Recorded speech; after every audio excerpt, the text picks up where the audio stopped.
சென்னையில் கல்வி, வேலை மற்றும் வணிகம் ஆகியவற்றின் பொருட்டு தங்கியிருந்த லட்சக்கணக்கான தீபாவளி திருநாளுக்காக சொந்த ஊர்களுக்கு சென்றிருப்பதால் சென்னை மாநகர சாலைகளில் வாகன போக்குவரத்து குறைந்து காணப்படுகிறது. மற்ற நாட்களில் நெரிசலில் சிக்கி திணறும் பல சாலைகள் இன்று வெறிச்சோடி கிடக்கின்றன. இதுகுறித்து எமது செய்தியாளர் அன்சர் அலி அளித்த கூடுதல் தகவல்களை இனி பார்க்கலாம். தீபாவளி பண்டிகையொட்டி சென்னை மாநகரத்தில் உள்ள பல லட்சக்கணக்கான மக்கள் தங்களது சொந்த ஊர்களுக்கு சென்றுள்ளதால் சென்னை மாநகரம் வெறிச்சோடி காணப்படுகிறது. சென்னையின் மிக முக்கியமான போக்குவரத்து பகுதியான அண்ணா சாலையில் கூட வாகனங்கள் அங்கொன்றும் இங்கொன்றுமாக சென்ற வண்ணம் உள்ளன.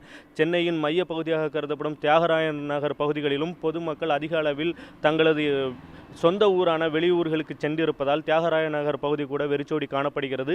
சாலைகளில் வாகனங்கள் மிக குறைந்த அளவே செல்வதால் பொதுமக்கள் பட்டாசுகளை சாலைகளில் வெடித்து தீபாவளியை கொண்டாடி வருகிறார்கள்.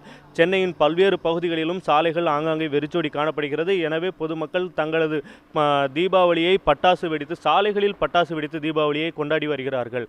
நகரின் பல்வேறு பகுதிகளிலும் இதுபோன்ற சூழலே காணப்படுகிறது. வாகனங்கள் மிக குறைந்த அளவே சாலைகளில் காட்சியளிக்கின்றன.